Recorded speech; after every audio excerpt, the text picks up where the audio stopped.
Andrea Rose, and today I'm going to read you a story originally written by Charles Perrault called Puss in Boots. There was a miller who left no more estate to the 3 sons he had than his mule, his ass, and his cat. The petition was soon made. Neither the scrivener nor attorney was sent for. They would soon have eaten up all the poor. The eldest had the mule, the second the ass, and the youngest nothing but the cat. The poor young fellow was quite comfortless at having so poor a lot. "My brothers," said he, "may get their living handsomely enough by joining their stocks together, but for my part, when I have eaten up my cat and made me a muff of his skin, I must die with hunger."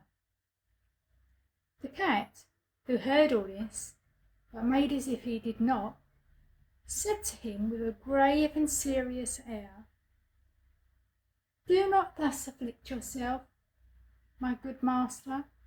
You have only to give me a bag and get a pair of boots made for me, that I may scamper through the dirt and the brambles, and you shall see that you have not so bad a portion of me as you imagine."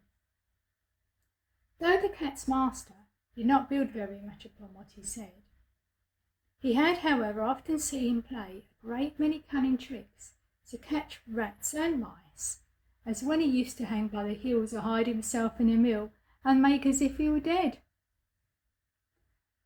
When the cat had what he asked for, he booted himself very gallantly, and putting his bag about his neck, he held the strings of it in his 2 forepaws, and went into a warren where was great abundance of rabbits. He put bran and sow-thistle into his bag, and stretching himself out at length, as if he had been dead, he waited for some young rabbit, not yet acquainted with the deceits of the world, to come and rummage his bag for what he had put into it. Scarce was he laid down, but he had what he wanted. A rash and foolish young rabbit jumped into his bag, and Monsieur Puss, immediately drawing close the strings, took and killed him without pity. Proud of his prey, he went with it to the palace, and asked to speak with his majesty.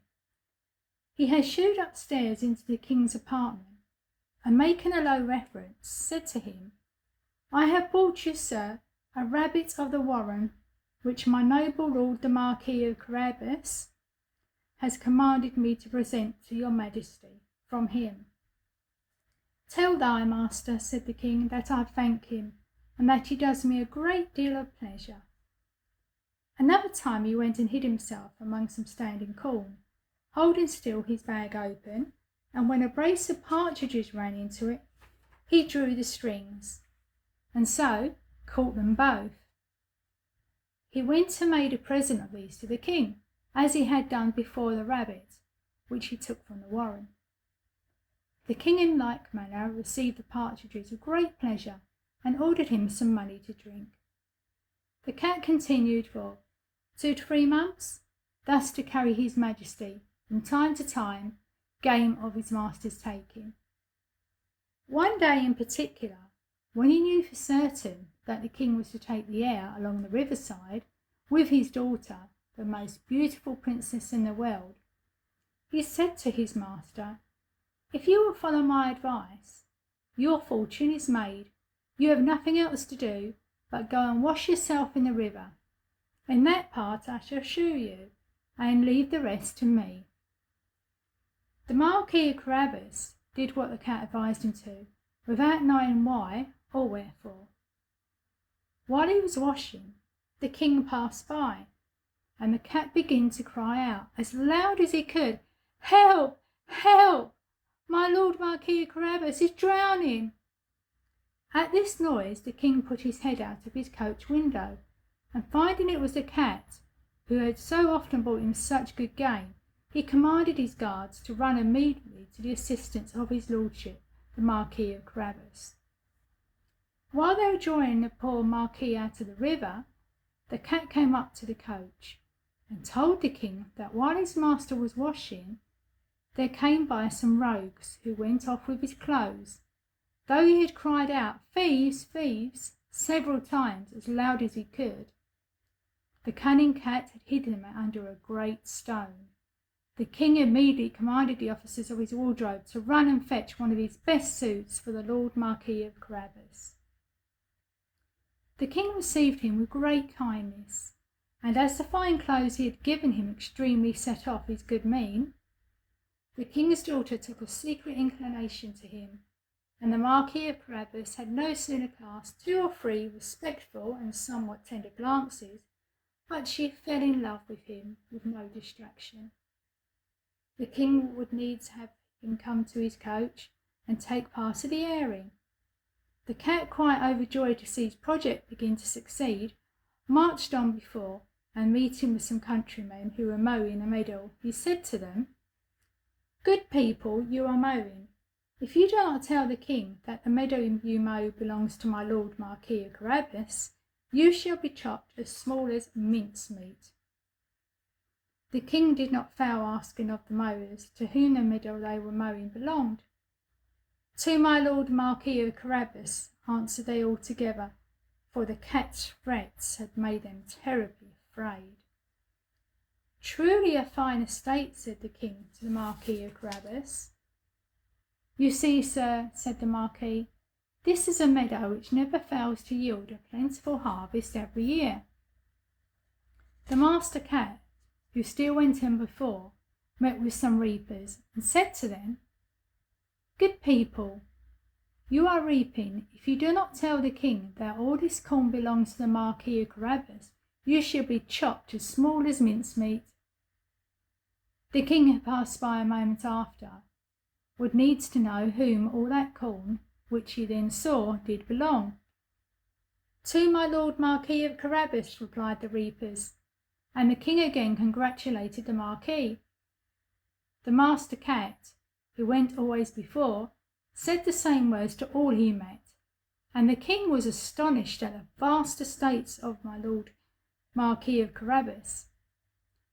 Monsieur Puss came at last to a stately castle, the master of which was an ogre, the richest he had ever known.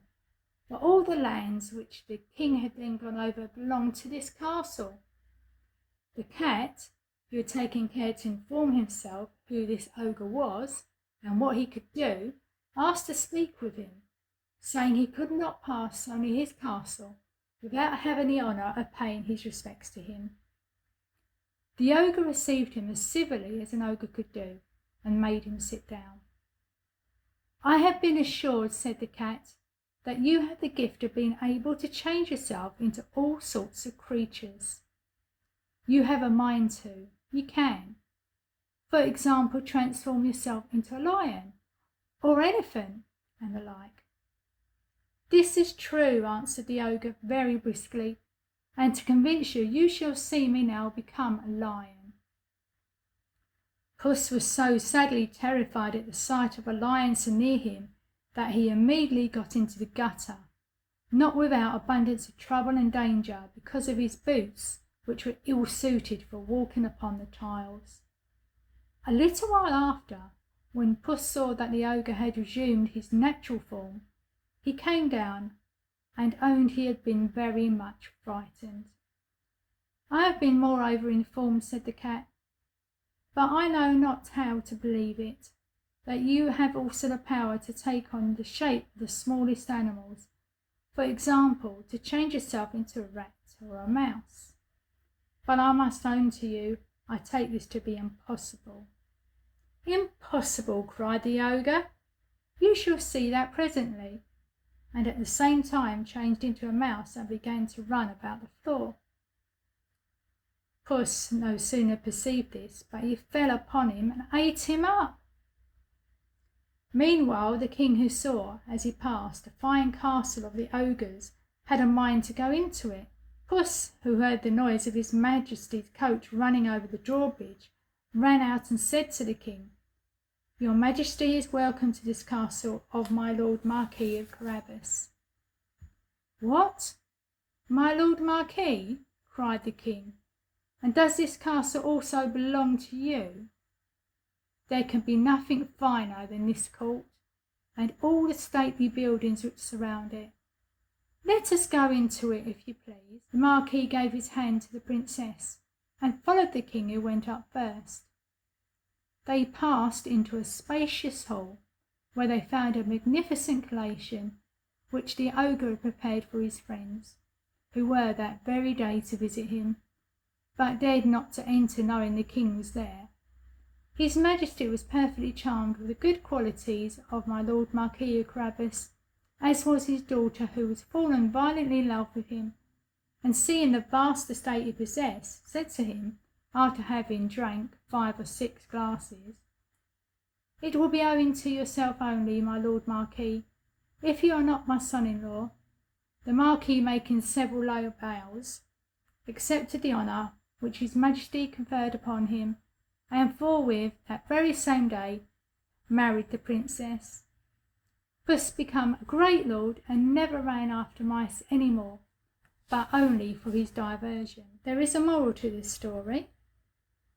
How advantageous it may be, by long descent of pedigree, to enjoy a great estate, yet knowledge how to act we see, joined with consummate industry, doth often prove a great boon, as should be to young people known. If the son of a miller so soon gains the heart of a beautiful princess, and makes her impart sweet languishing glances, eyes melting for love, it must be remarked of 5 clones how they move, and that a youth, a good face, a good air, with good mien, are not always indifferent mediums to win the love of the fair, and gently inspire the flames of sweet passion and tender desire.